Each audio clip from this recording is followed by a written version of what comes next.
Assalamualaikum warahmatullahi wabarakatuh. Salam ayah bunda hebat. Bertemu lagi dengan audio Abatasa Anak Disiplin. Bagaimana mencetak kemandirian sejak kecil bersama saya, Coach Fauzi Nugraha. Ayah bunda mau nggak sih punya anak yang autopilot dari mulai bangun tidur sampai tidur lagi? Bangun tidur nggak pakai nangis, terus sholat subuh, udah sholat subuh mandi sendiri, makan sendiri, berangkat sekolah sendiri tanpa ada drama sedikit pun. Pulang sekolah, tidur siang sendiri, sholat duhur, sholat asar, sampai dengan dia malam tidur sendiri. Mau nggak? Mau pastinya. Wah, gimana caranya? Ya, saya juga mau. Makanya kita akan belajar bersama dalam audio ini, belajar bagaimana mendisiplinkan anak sejak kecil sehingga dia menjadi pemimpin minimal untuk dirinya sendiri, keluarganya kelak, dan juga masyarakat luas pada umumnya. Baik, ayah bunda mungkin sering dengar ya bahwa anak itu seperti halnya batang pohon. Ketika masih kecil, batang pohon ini sangat mudah untuk dibengkokkan, mudah untuk diarahkan. Tapi ketika agak besar sedikit, agak remaja sedikit, susah banget. Dibengkokkannya susah, malah kalau kita paksa dengan kekerasan malah patah. Anak tidak nurut lagi kepada kita, bahkan dia kabur dari rumah. Lalu kita harus bagaimana ya? Oke, ada dua pendekatan dalam disiplin, yaitu force disiplin dan self disiplin. Keduanya dibutuhkan dalam situasi dan kondisi tertentu.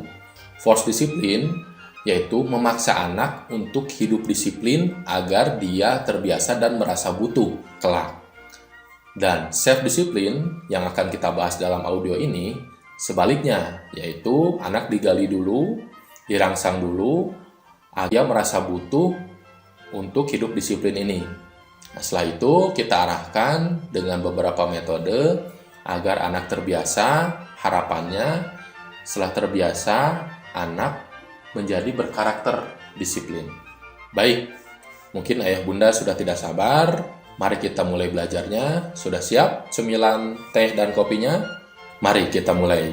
Bismillah.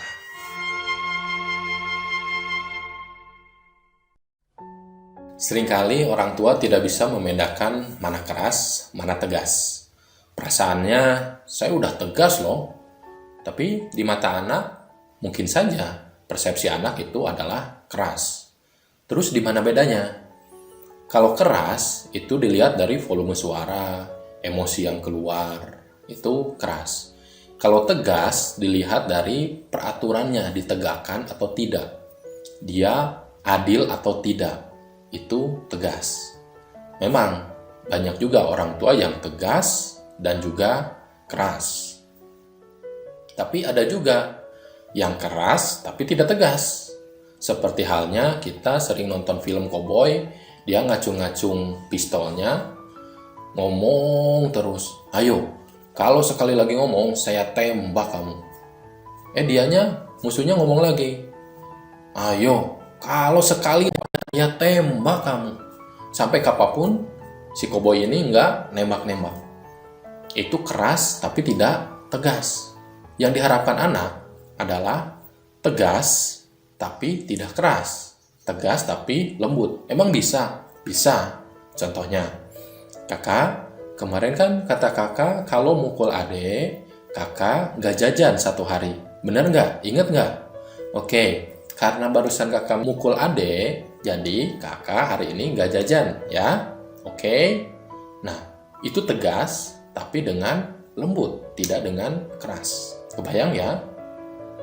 Ada satu lagi di mana yang tidak tegas dan tidak keras. Ini seringkali dia malah diatur oleh anaknya sendiri. Jadi, ayah bunda termasuk kemana? Yang keras dan tegas, yang keras tidak tegas, yang tegas tidak keras, atau tidak keras juga, tidak tegas juga. Hanya ayah bunda lah yang bisa menilai dirinya sendiri. Mungkin dengan kekerasan, saat itu anak langsung nurut. Berangkat, pergi, makan. Tapi bisa jadi suatu saat setelah dia agak besar, dia berani, dia akan berontak. Nggak mau, bilang nggak mau ya nggak mau. Seperti halnya tadi, dahan pohon yang sudah agak besar dipaksa malah patah. Makanya yang paling saya khawatirkan yaitu ketika anak memang nurut sejak kecil, tapi dia nurut karena takut sama orang tuanya. Ini yang sangat bahaya. Ketika nanti orang tuanya sudah nggak ada, atau orang tuanya lagi kemana, dia tidak nurut lagi. Efek dari kekerasan itu, sebagian ada yang dengan berontak, dengan ngomong, tapi sebagian lagi ada yang dipendam. Yang dipendam ini jadi masalah ketika anak ini tumbuh dewasa. Masalahnya di mana? Bisa jadi seringkali anak menjadi tidak percaya diri saat menginjak dewasa. Ada juga yang mudah cemas. Dia khawatir, cepat khawatir, negative thinking. Bahkan ada juga ketika dia sudah sukses, dia sudah mandiri, bukannya dia kembali kepada orang tuanya, malah dia tidak mempedulikan orang tuanya. Sebagai gambarannya, orang tuanya seperti halnya ayam petelur. Sudah bertelur, ditinggal sama anaknya sendiri. Efeknya tidak berhenti sampai situ. Ketika anak nanti sudah dewasa, dia sudah menjadi orang tua, seringkali menjadi orang tua yang tidak bisa menahan emosi. Dia menumpahkan emosinya kepada anaknya lagi, sehingga anaknya lagi menjadi korbannya lagi. Akhirnya satu turunan ini menjadi generasi yang emosional. Beberapa klien saya ada yang mengeluh seperti itu. Karena dulunya ketika kecil mungkin ayahnya keras dalam mendisiplinkannya. Atau ada juga karena ibunya yang terlalu cerewet, ngomong aja dalam mendisiplinkannya, tidak dengan mencontohkan. Akhirnya anak diingat terus sampai dewasa. Sampai saat ini, umur 40-45, baru dia merasa bahwa ada yang gak beres dengan masa kecilnya dulu. Ketika kita sudah telusuri, ternyata efek dari pola asuh mendisiplinkan orang tuanya yang salah. Oleh karena itu, ayah bunda, mumpung belum terlambat, mumpung anak-anaknya masih kecil, mari bagaimana cara mendisiplinkan anak tanpa ada trauma sedikit pun. Buat guru-guru, mari kita belajar bagaimana cara mendisiplinkan siswa-siswa kita tanpa kekerasan sedikit pun.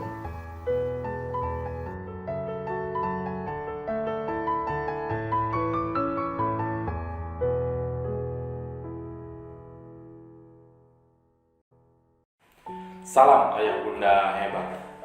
Sekarang saya akan menjelaskan bagaimana cara mendisiplinkan anak di sekolah dan di rumah yang sering saya terapkan. Yang pertama, yang sering kita lewati, yang sering kita lupakan, yaitu menanamkan alasan yang kuat terlebih dahulu. Kadang kita terburu-buru untuk berbicara bagaimana atau how, tanpa kita menggali lebih dalam tentang alasannya ini, why-nya ini. Yang membuat saya khawatir, anak-anak mungkin ketika kecil mereka nurut, tertib. Yang saya takutkan, mereka tertib itu karena sekedar takut oleh orang tua, atau sekedar takut oleh guru, atau hanya sekedar ingin mengejar nilai. Memang itu sah-sah saja, tapi menurut saya itu adalah alasan yang paling rendah. Ketika ada masalah dengan orang tuanya, dengan gurunya, maka semangatnya akan pudar. Makanya kita tingkatkan lagi alasannya. Apakah lebih ke emosional, ingin membanggakan orang tua, ingin mencapai cita-citanya, atau yang lebih tinggi lagi, yaitu alasan spiritualnya. Semata-mata ingin mendapatkan ridhonya Allah, ingin mendapatkan rahmatnya Allah, ingin mendapatkan pahala dan surganya Allah. Itu adalah alasan yang paling kuat. Ketika alasannya itu kuat, maka godaan sebesar apapun dia akan tabah, dia akan tetap semangat, tetap survive. Setelah alasan ini ditemukan, lalu selanjutnya kita buat aturan yang disepakati. Karena hakikinya aturan itu adalah kesepakatan bersama antara ayah dan anak, atau antara guru dan murid. Kesepakatan, bukan tiba-tiba si aturan ini keluar dari mulut orang tuanya tanpa ada kesepakatan, tanpa ada sosialisasi.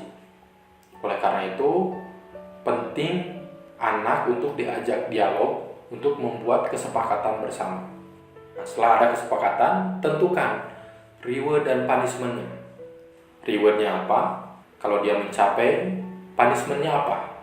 Punishment ini jangan yang bersifat fisik atau bertujuan agar anak-anak jerah.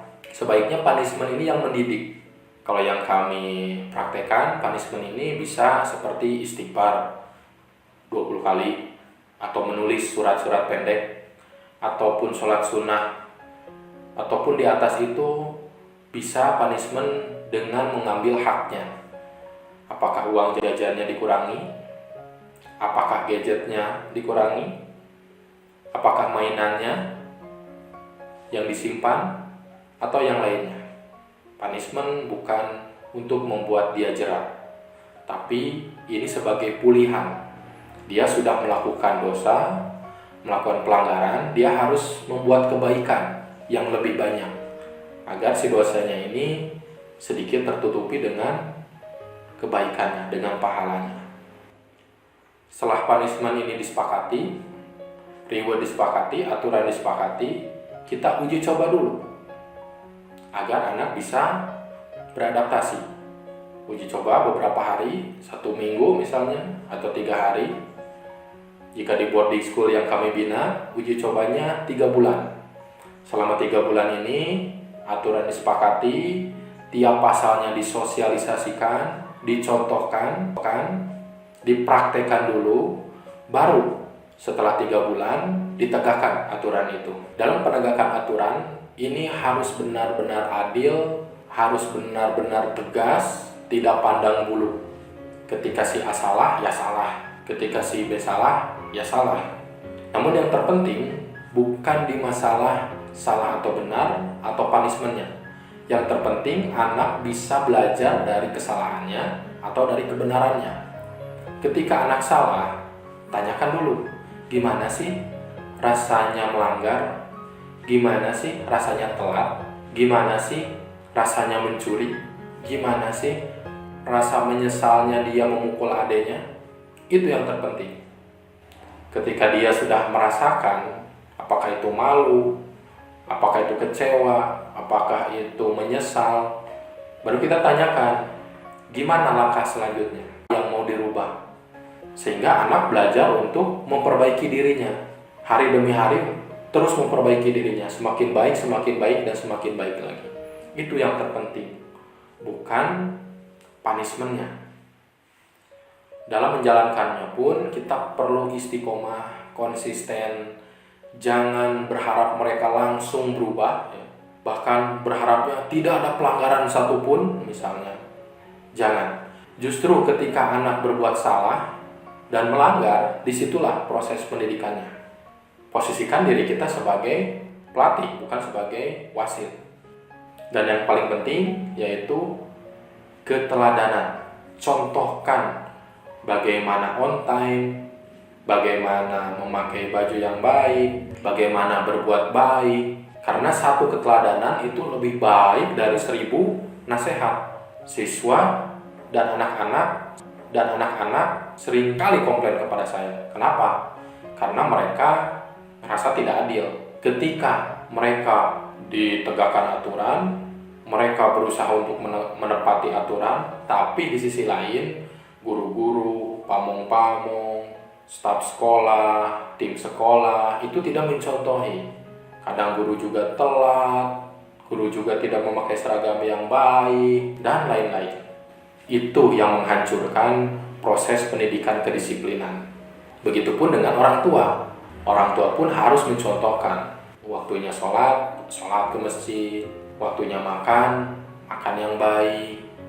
Dengan keteladanan ini, anak akan melihat dengan matanya, mendengar, dan merasakan. Disitulah proses pendidikan yang terbaik. Wah, kalau gitu, kalau ketat banget, anak-anak nggak akan betah di sekolah, akan betah di rumah. Justru sebaliknya, gara-gara tidak ada kejelasan, kadangkala manusia tidak nyaman. Coba, di negara ini banyak yang demo, kenapa? Karena hukum tidak ditegakkan. Jika hukum ditegakkan, semuanya akan tenang, damai, tidak takut barangnya tercuri, karena nanti pencurinya bakal dihukum. Mereka akan tenang. Dengan adanya aturan ini, mereka akan betah, akan tenang, akan fokus.